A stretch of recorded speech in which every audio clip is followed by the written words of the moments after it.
সার্জিস হাসনাতকে ১০০ বার phone দিলেও receive করে না, শহীদ আবদুল্লাহর মায়ের অভিযোগ। জানাবো কোটা বিরোধী আন্দোলনকারীদের জন্য নতুন করে চালু হচ্ছে কোটা। এবং সর্বশেষ জানাবো জনগণ যে প্রত্যাশা নিয়ে আন্দোলন করেছিল তা ১ বছরেও পূরণ হয়নি, বললেন নূর। শুনছিলেন সংবাদ শিরোনাম, এবারে বিস্তারিত। জনগণ যে প্রত্যাশা নিয়ে আন্দোলন করেছিল তা ১ বছরেও পূরণ হয়নি, বললেন নূর। দেশের জনগণ যে আশা প্রত্যাশা নিয়ে আন্দোলন করেছিল তা ১ বছরে পূরণ হয়নি বলে মন্তব্য করেছেন গণ অধিকার পরিষদের সভাপতি নুরুল হক নূর। নূর বলেন, জাতীয় ঐক্যমত্যের সঙ্গে সংখ্যানুপাতিক নির্বাচন হলে দখলবাজি চাঁদাবাজি বন্ধ হবে। জাতীয় নির্বাচনের রোডম্যাপ জানলেও স্থানীয় সরকার নির্বাচনের রোডম্যাপ না থাকার দুঃখ প্রকাশ করেন তিনি। স্থানীয় সরকার নির্বাচনের রোডম্যাপ দেওয়ার দাবিও জানান ডাকসুর সাবেক ভিপি। প্রিয় দর্শক, এই ছিল এখনকার সর্বশেষ সংবাদ। আপডেট সব সংবাদ পেতে চ্যানেলটি সাবস্ক্রাইব করে বেল আইকনটি ক্লিক করে রাখুন। কোটা বিরোধী আন্দোলনকারীদের জন্যই নতুন করে চালু হচ্ছে কোটা।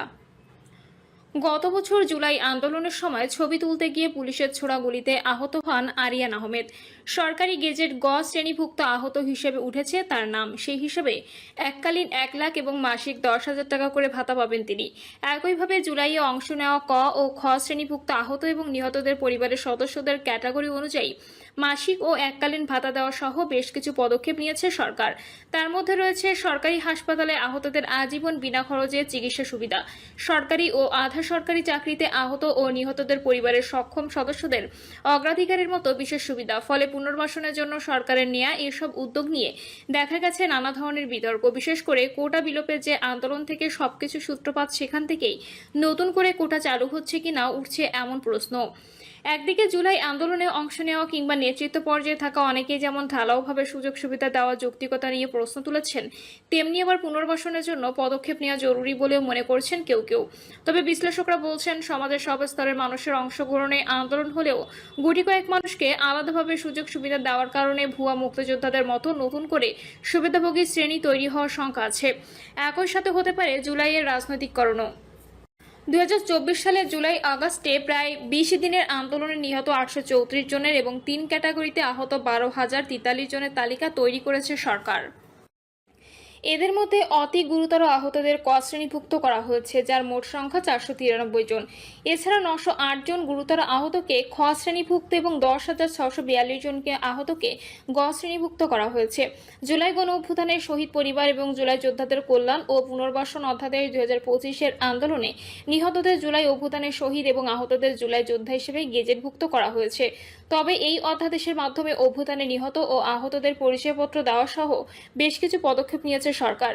এগুলোর মধ্যে আছে নিহতদের পরিবার ও আহতদের এককালীন ও মাসিক ভাতা দেওয়ার উদ্যোগ, সরকারি হাসপাতালে আহতদের আজীবন বিনা খরচে চিকিৎসা সুবিধা, সরকারি ও আধা সরকারি চাকরিতে আহত ও নিহতদের পরিবারের সক্ষম সদস্যদের অগ্রাধিকার, যোগ্যতা অনুযায়ী কর্মসংস্থানের ব্যবস্থা এবং কর্মসংস্থানের জন্য সহজ শর্তে ঋণ বা অনুরূপ সুবিধা দেওয়া। ২০২৫-২৬ অর্থবছরের বাজেটে জুলাইয়ে নিহতদের পরিবার ও আহত ব্যক্তিদের জন্য ৪০৫ কোটি ২০ লাখ টাকা বরাদ্দের প্রস্তাব করা হয়েছে। এর আগে অর্থবছরে এই বরাদ্দ ছিল ২৩২ কোটি ৬০ লাখ টাকা। মুক্তিযুদ্ধ বিষয়ক উপদেষ্টা ফারুকী আজম জানিয়েছেন, আন্দোলনে নিহতদের পরিবারের জন্য সঞ্চয়পত্রের মাধ্যমে ৩০ লাখ টাকা এককালীন ভাতা এবং ২০,০০০ টাকা করে মাসিক ভাতা দেওয়ার সিদ্ধান্ত নিয়েছে সরকার। আর ক, খ এবং গ শ্রেণীভুক্ত আহতরা যথাক্রমে এককালীন ৫ লাখ, ৩ লাখ এবং ১ লাখ টাকা আর মাসিক ২০,০০০, ১৫,০০০ এবং ১০,০০০ টাকা করে ভাতা পাবেন। আবার কর দেওয়ার সময় একজন সাধারণ মানুষকে যেখানে তার আয়ের উপর ৩,৭৫,০০০ টাকা পর্যন্ত কর ছাড় দেওয়া হয়েছে, সেখানে আন্দোলনে আহতদের জন্য এই সীমা দেওয়া হয়েছে ৫,২৫,০০০ টাকা। এছাড়াও আন্দোলনে নিহতদের পরিবারের সদস্য এবং গুরুতর আহতদের জন্য ফ্ল্যাট নির্মাণের উদ্যোগ নেয়ার খবর এসেছে গণমাধ্যমে।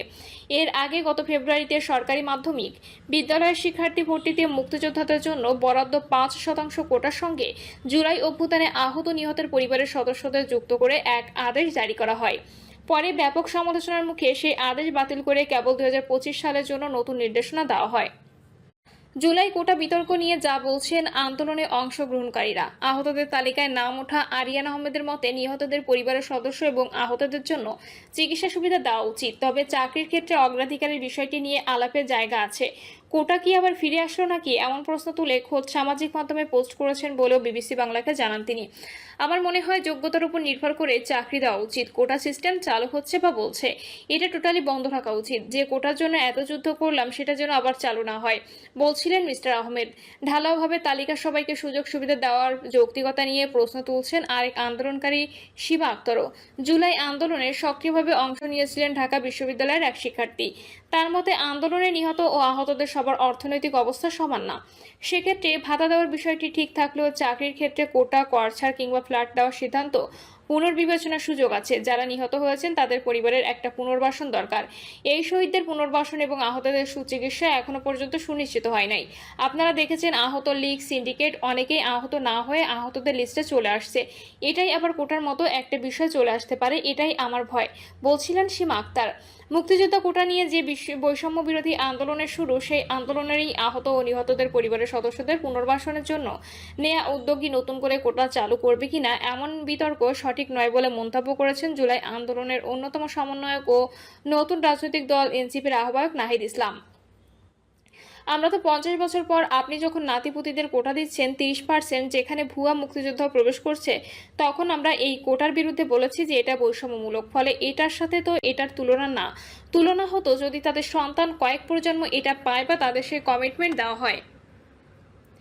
যে অন্ধ হয়েছে, পঙ্গু হয়েছে, যার পরিবারের একমাত্র উপার্জনক্ষম মানুষ মারা গেছে, সেই পরিবারটা কিভাবে চলবে, তার আর্থিক নিরাপত্তাটা কি, এটা তো রাষ্ট্রকে দেখতে হবে। এটা আমাদের সবার দায়িত্ব। ফলে এটা আমি কোটা সিস্টেম হিসেবে দেখি না, বলছিলেন তিনি। একই বিষয়কে আবার কিছুটা ভিন্নভাবে দেখছেন কোটা বিরোধী আন্দোলনের আরেক পরিচিত মুখ উমামা ফাতেমা।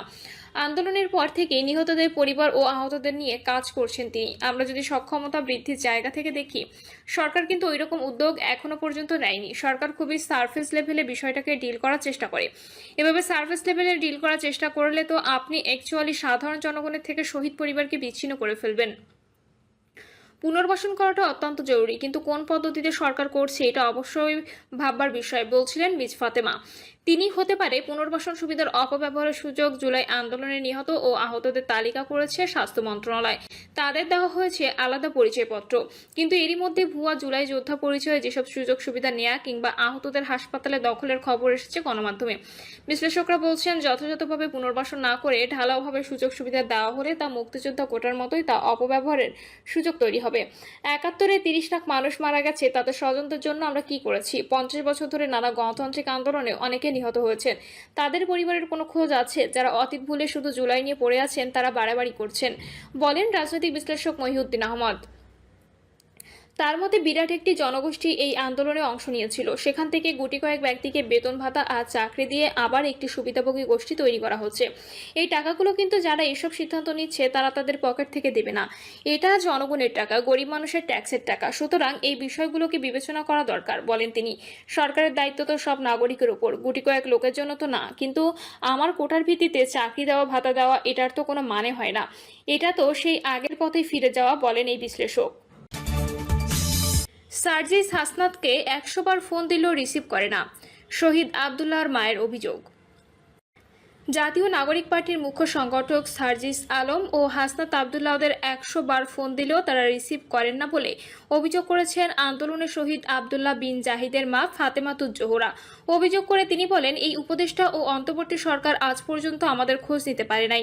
আমার ছেলে রক্তের বিনিময়ে ক্ষমতা পেলেও তারা একবারও আমাদের খোঁজ নিল না। এমনকি সার্জিস হাসনাতকে আমরা 100টা ফোন দিলেও তারা রিসিভ করে না।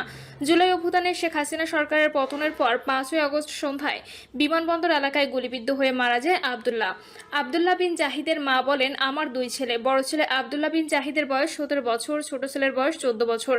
আমার বড় ছেলে মারা যাওয়ার 14 দিনের মাথায় আমার ছোট ছেলের ক্যান্সার ধরা পড়ে। সে বর্তমানে হাসপাতালে চিকিৎসাধীন। মে মাসের 18 তারিখে আমার স্বামী ব্রেন স্ট্রোক করে মারা যান। আমরা বিএনপি পরিবার থেকে আমার ছোট ছেলের খোঁজ খবর নেয় এবং তার চিকিৎসা খরচ গ্রহণ করে। আগামী শুক্রবার ছোট ছেলের আরেকটা অপারেশন হবে। আমার শেষ অবলম্বনটুকু যেন আমরা কাছে থাকে, এজন্য সবাই তার জন্য দোয়া করবেন। এ সময় তিনি আরো বলেন, আমরা বিএনপি পরিবার আজ আমাদের সঙ্গে না থাকলে আমাদের আজ রাস্তায় নামতে হতো। আমার ছোট ছেলেও আজ দুনিয়াতে থাকতো না।